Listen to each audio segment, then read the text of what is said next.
And so here it is. Merry Christmas, everybody. Hello, late tea time podders. A very festive greetings to you all. Happy New Year. Hope 2025 brings you lots of joy, love, and happiness. And hopefully you have a wonderful Christmas. It's James and it's Dave T. Hello, Dave T.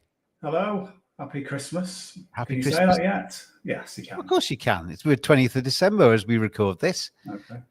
Santa Claus is just basically putting the last of his presents on his sleigh, Dave. Have you been good?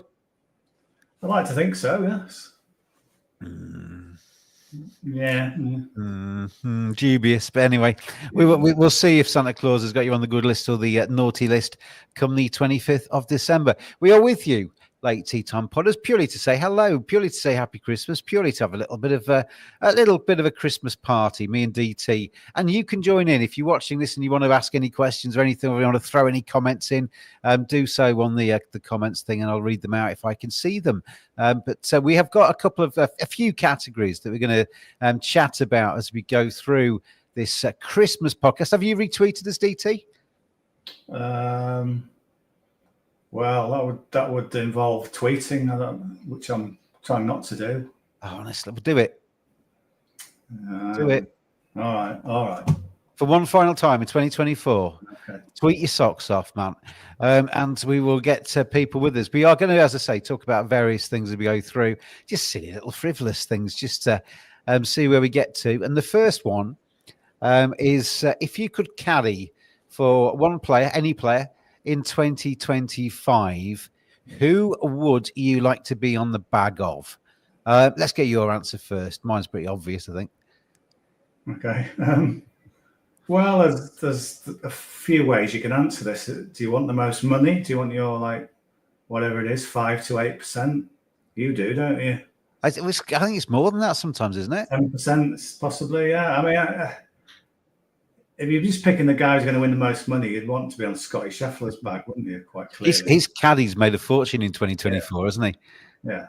If you want well, by definition, if you are caddying for him, that means he's playing. It'd be very interesting to be on Tiger Woods' bag. How many more years has he got playing, really? So that'll be interesting. I always think Rory McIlroy's bag would be interesting. Mm-hmm. Just to watch him play, watch him drive the ball, and then just to sort of also gauge his mental state. Be interesting. So which one are you going to plump for then? I'm going to go for Tiger, Old Tigger. Get him where you can, yeah. So if you're watching Tiger and you fancy somebody to be on your bag for 2025, the man with the elf hat on is ready to go. I'm going to go, well, I mean, it's pretty obvious, Victor or Colin, isn't it? I'm going to go with Victor. I think we'd have fun. I've seen him buy fajitas after the game, after the round. I'd quite happily join him at a fajitas restaurant for the post-round snack and happily see him. I'll give him all the right clubs and put my money on him, and hopefully he'll do well. Probably not allowed to do that, are you? If you caddy, can you have a bet? Probably not. Anyway, we will. Next category, DT. Some of these are a little bit tongue-in-cheek. This one obviously isn't. Sexiest golf podcast presenter who has recently undergone surgery in 2024. I should really remove myself from the voting in this one. Right. Who does that leave us with then? Yeah. No, it's me. I need to have some kind of award. Yeah. There might be some other podcasters who've had surgery for all we know. Oh, thanks for your loyalty. But then at least I could say, well, out of the 5 of them, you are the sexiest. Oh, there's loads. So, but I get it. So you've just voted. Okay, so you can have that one. Thank you very much. Next one is the best golf pundit on the podcast that has resumed playing golf in 2024. How is your golf going, DT? Yeah, I don't want to just say it's me. But I'll vote for you, Dave. Okay, thank you. Bit of back scratching. Well, I decided on this project of playing again just as the weather was starting to sort of go off. I had one round late summer. I did have a couple in October. Well, it might have been November, but now it's far too cold and miserable to be playing. But it's something I will hope to really crack on with in 2025. I've had a few people actually want to join in who are doing the same thing, want to get back into it. So yeah, that's my mission, to break 90 again for the first time in blooming ages. And if it goes well for you in your rehabilitation, you could be joining me. I thought it was break 100. Your initial, your practice has obviously gone well. You've gone now to 90. No, now. it's just being unrealistic. But all right. The aim at the start was to break 90. Right. Okay. And you put it back up to 100. Yeah, I need to sort of break 100. I mean, I should have broken 100. I've sort of messed up a couple of times in my couple of rounds back. But yeah. Okay. On to something a little bit more golfy, proper golfy. Emerging stroke breakthrough player of 2024. Can I go first on this one? So this is a player who's done it in this year.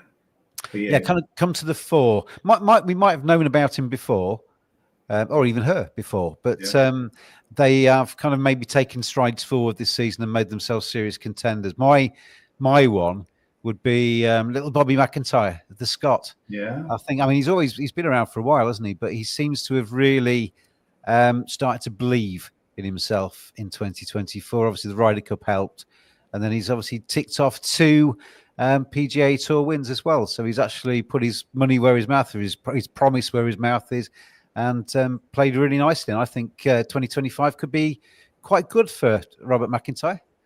Yeah. I will go with Akshay Bhatia. I thought he's had a really, really brilliant year. Really ended it on a bit of a high with a few second places. Big turnaround in his putting. I did see a stat the other day that I think he's made the biggest jump in the strokes gained putting stats, gone to a broomstick. He just, I mean, when you first saw him, you just thought he looks like a sort of skinny boy, sort of amongst men. Yeah. You know, he's 7 stone wet through kind of thing. It's what's the gag that Morrissey could eat him and not have a stain on his conscience. He's got that little meat on him. So I feel that needs updating, that gag. But yeah, I just thought he's one to watch. He's already won.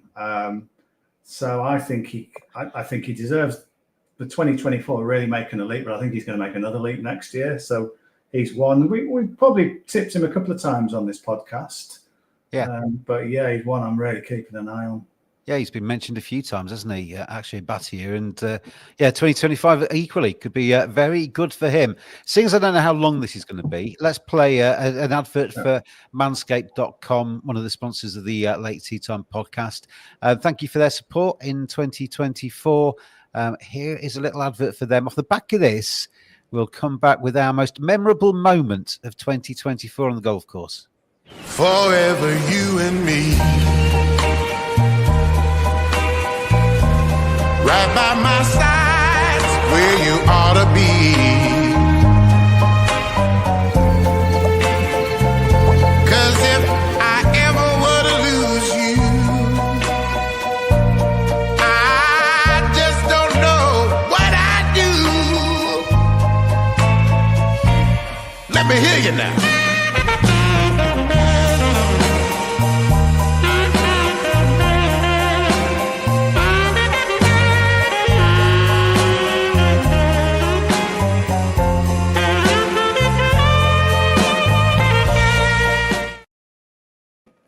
And thank you to Manscaped.com. If you quote late when you check out on Manscaped.com, you get yourself 20% off and you get free shipping.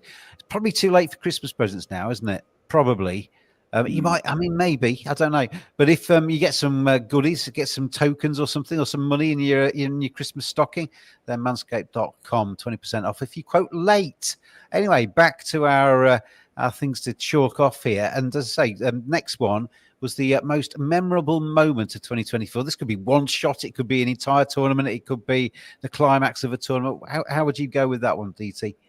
You go first and make yourself big on the screen, and I'll tell you why in a second. Okay. He's suddenly become the director. Anyway. Yeah. Hello. Mine is going to be the Olympics. I always think the Olympics are dead special. Golf, he's clattering around. Listen to him. How am I supposed to talk when you're clattering, man? Anyway, the Olympics, Scotty Scheffler was miles back, wasn't he? When it came to the gold medal hunt. But my moment actually was Tommy Fleetwood. He got the silver medal, walking off the 18th, got a rapturous reception. I like Tommy Fleetwood. He's nearly man, not quite. He was again in the Olympics, but I thought it was particularly special, his performance at the in France for the Olympics at Paris. And obviously, Scotty pipped him. Scotty pipped most people in 2024, but Tommy got very, very close. So for me, Tommy Fleetwood getting the silver medal at the Olympics is something I will remember, I think. So that was my pick. I'm now going to exit solo layout because the man with the gnome hat is back. There he is. Yes. Well, you've already kind of touched on it, but my most memorable moment, for a couple of reasons, I thought it was a fantastic story, was the Canadian Open when Robert McIntyre not just only won to claim his first PGA Tour win, but he had his dad on the bag.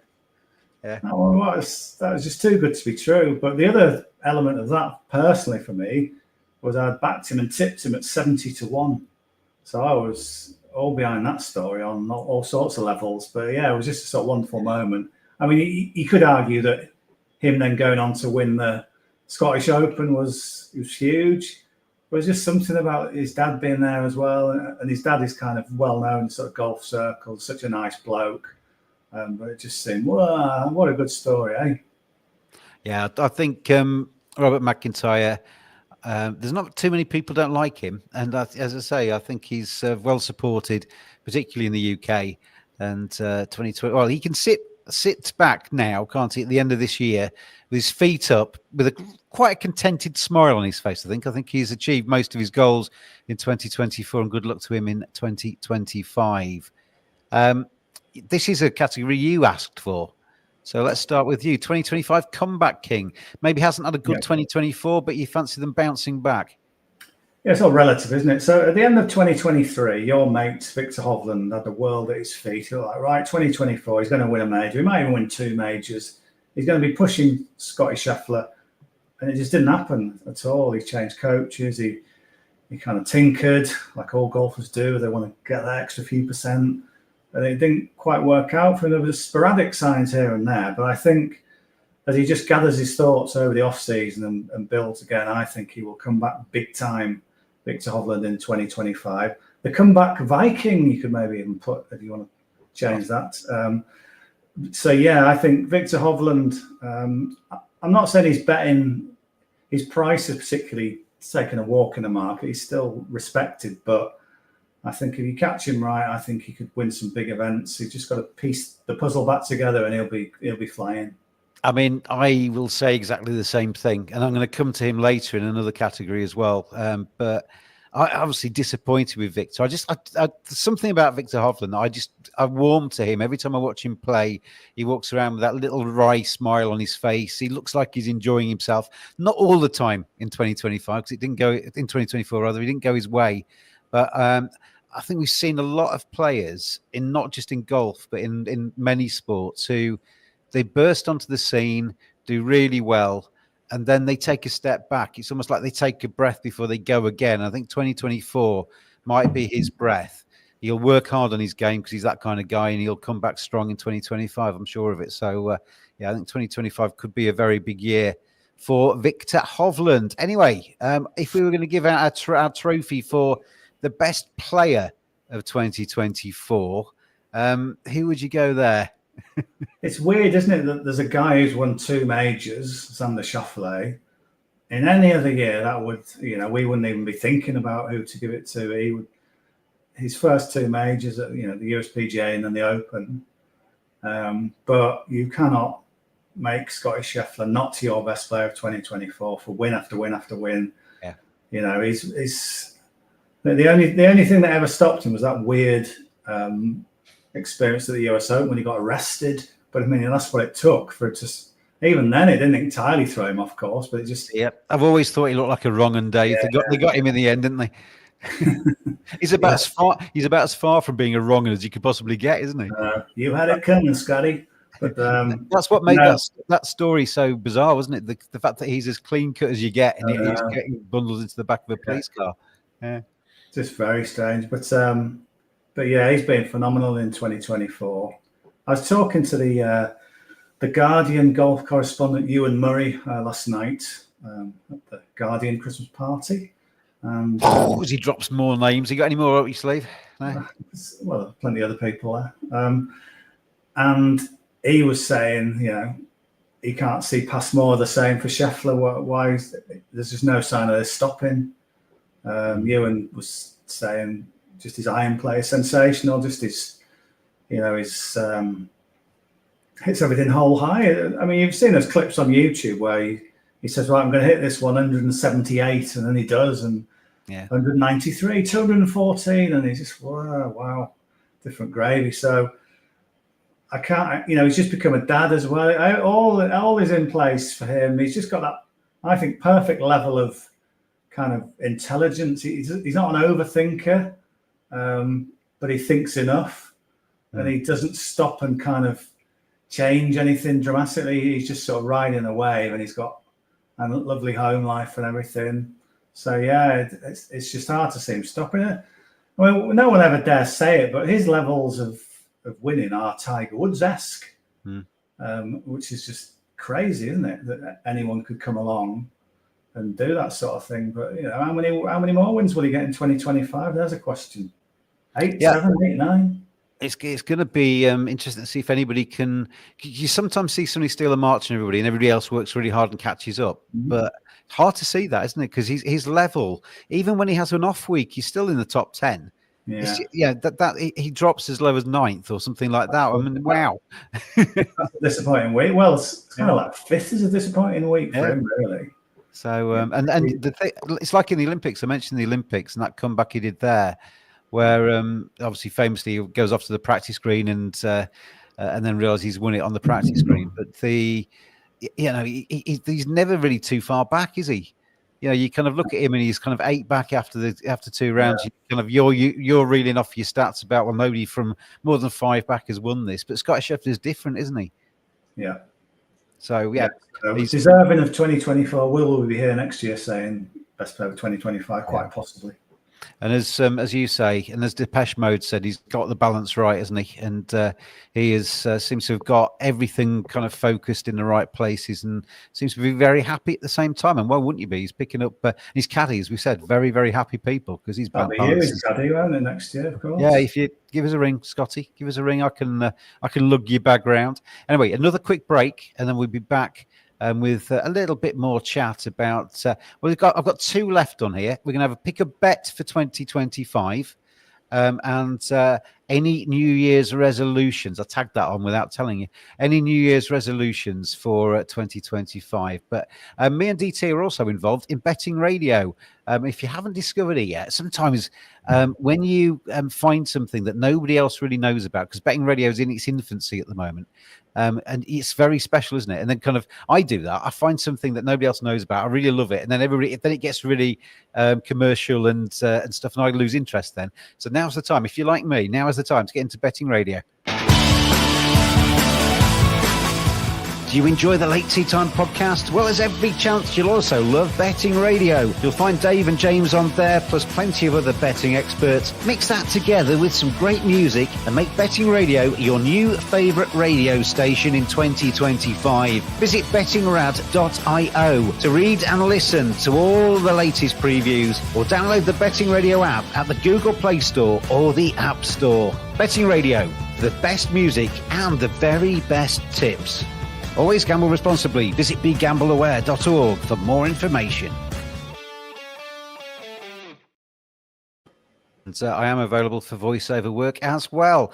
Very good, that, isn't it? I quite like that. I didn't play the guitar whilst I was doing that, though. That was somebody else. That was me.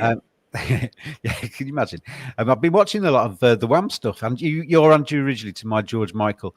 Anyway, a bet for 2025, DT. Is there anything that you're looking ahead and you're thinking something's going to happen, somebody worth having a bit of a punt on? I got a feeling Jon Rahm will win the Masters again. Mm-hmm. I know we've been bigging up Scotty Scheffler all through this podcast, but people find it very hard to defend the green jacket. Just history, if you want to attach a bit of logic to it, just a sort of palaver of being the defending champion, the pomp and ceremony and the champions dinner and all that kind of thing. Don't know whether your focus isn't quite the same, but if you look through history, you've got a pattern of players winning it one year, not defending it, then coming back and winning it the next. That's what Scheffler's done, 2022, 2024. Bubba Watson did it, 2012, 2014. Phil Mickelson, he did it when he won first time, 2004, 2006, 2006. So it is a thing. And Jon Rahm, having won it in 2023, I just got a feeling that he will be primed to get back onto it, because he had a difficult 2024 in terms of the majors to begin with. He went to live, and that was like, you felt like he's got some regrets there maybe, and then he had an injury. But then we saw him really play well in the Open, storm through on the final day, and I just think he's gathering himself again. And I just think Augusta might be the place where we see the best of him again. And I think he'll want to show that I'm not out of sight on this live tour. I want to prove I'm, absolutely one of the very best. And you do find with the very elite players, they do win their majors in bunches. So he's won 2021, 2023. I think he's due another one in his little sort of concentrated spell of great play. There was a bit of chatter about him and Sergio buying themselves out of live and coming back to the main tour. Is that? Well, who knows where that might go, but however it plays out, I do think Jon Rahm will want to show that the majors are still the great things in golf, and he belongs, in the winner's circle in at least one of them next year. And I think it'll be the Masters. That's where you write your name in history, isn't it? That's where people doing these things in 50 years' time will still be talking about the people that won the majors now. They won't be talking about the people that won a PGA Tour event in Hawaii or something. They'll be talking about who won the Masters.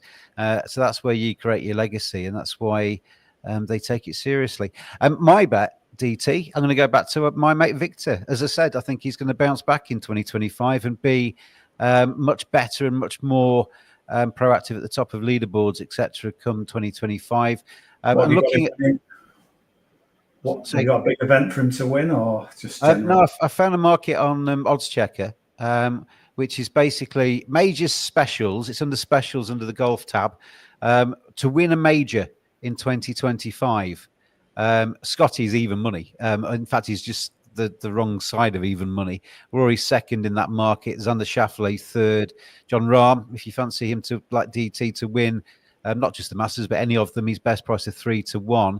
But coming down a little bit, Ludwig Aberg, by the way, to get his break his duck is 9-2, but Victor is sevens with Sky Bet, and I think 7-1 on Victor Hovland. Because a few months could make a big difference. He could kind of burst back onto the season, do quite well. All of a sudden, that 7 disappears. Now's the time to get on him if you fancy him, or any of them that I've just mentioned.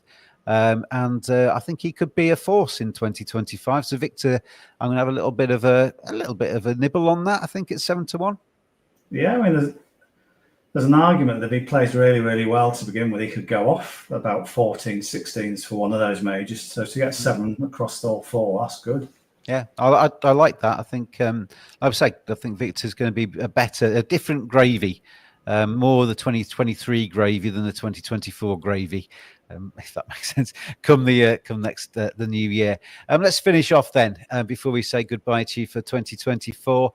Any New Year's resolutions, Dave Tyndall? I'm going to start with this one because obviously, thank you to people that have questioned not my sanity but my health over the last few months with 2 operations and what have you. Things are going well. I saw DT in the flesh the other day, and despite being still on one stick, I'm moving much better. And 2025 will be a year of getting my legs back and starting to do a few more things. And my New Year's resolutions or my hopes for 2025 to play golf and to join you on the golf course at some stage and beat you. You say that's quite a low bar that I've set myself there, but we'll see. Yeah. We'll see. So yeah, to play golf and to get around a bit more and to do more stuff. So New Year's 2025. Sometimes New Year's pass you by, or they just kind of blend in. This one seems a bit more significant to me this year, with the last 6 months being concentrated around hospital visits and surgeries and stuff.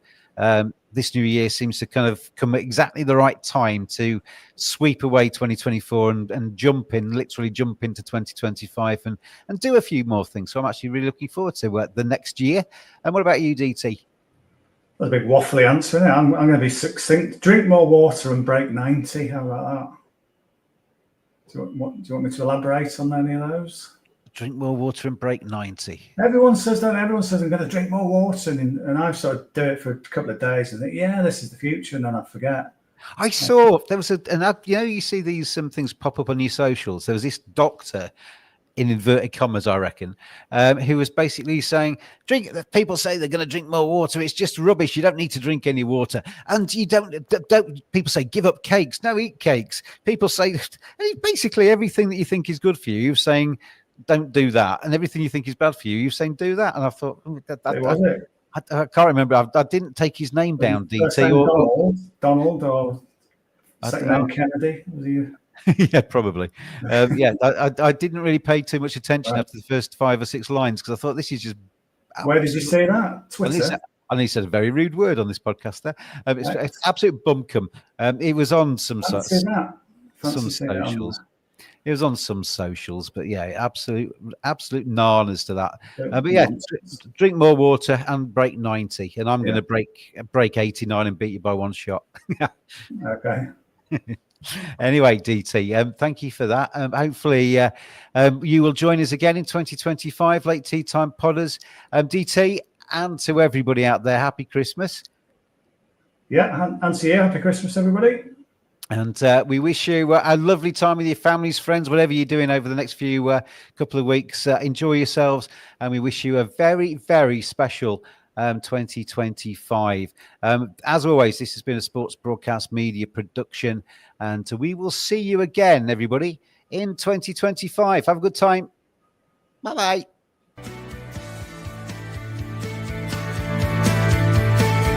Always gamble responsibly. Visit begambleaware.org for more information.